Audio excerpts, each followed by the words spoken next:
اگر تم اللہ پر توکل رکھو گے تو اللہ تمہیں ایسے عطا کرے گا جیسے پرندوں کو رزق عطا کرتا ہے۔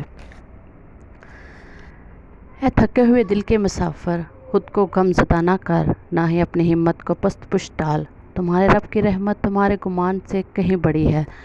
جب تم خوشیوں بھرے دن دیکھو گے تو خود ہی نم آنکھوں سے مسکراتے ہوئے کہو گے، اللہ نے میری دعا ایسے قبول کی جس کا امکان بھی نظر نہیں آتا تھا، اور تمہارا دل اتنا سفر کرتے ہوئے تھک چکا ہے، خوب اطمینان میں ہوا۔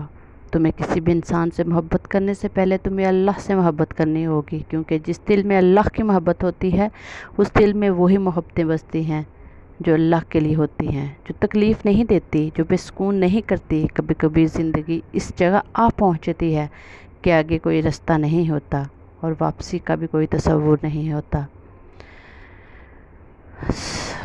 پھر دعاؤں سے معجزے ہوتے ہیں، پھر کن فیکون سے تقدیر بدل جاتی ہے۔ بس صبر اور اللہ پر بھروسہ ضروری ہے۔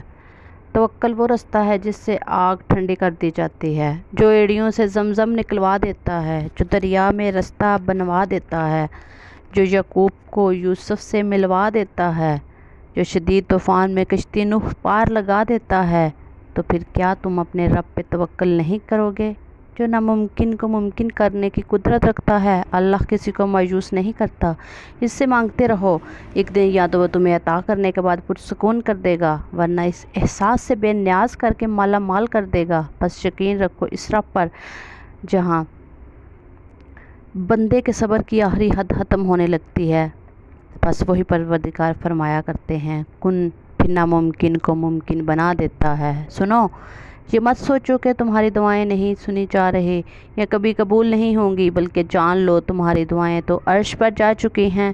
اس کے تو بس ایک کن کی بات ہے، جب تمہارے حق میں بہتر ہوگا تو اس نے کن کہنا ہے اور فیکون کے معجزے ہو جاتے ہیں۔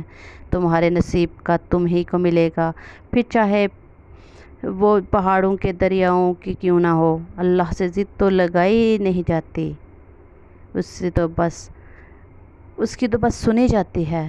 سر جھکا کر خاموشی سے پورے یقین کے ساتھ، تو کیا ہوا کہ تم نے مانگا اور اس نے نہ دیا؟ کیا معلوم جو تم نے مانگا ہو بہتر وقت میں تم کو مل جاتا، اس سے بہتر نصیب میں لکھا ہوتا۔ جس دعاؤں کو مانگتے ہوئے تمہیں آنسو نہیں رکتے، دیکھنا ایک دن وہ تمہارے نصیب کا حصہ بن جائیں گی۔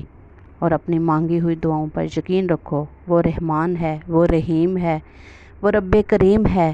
وہ تمہاری دعاؤں کو رد نہیں کرے گا اور تمہیں ہر حال میں عطا کرے گا۔ جو دعائیں تمہاری رہ جاتی ہیں اللہ تعالیٰ اس سے بہتر تمہیں عطا فرماتا ہے، لیکن ہم انسان ہیں، ناشکرے ہیں، ہم کو یہ نہیں پتہ چلتا کہ ہمیں اس سے بہتر ملا ہے، بلکہ جس چیز کی خواہش ہمارے دل میں ہوتی ہے ہم بس وہی مانگتے ہیں کہ اللہ سب کو حامی و ناصر ہے ہمارا۔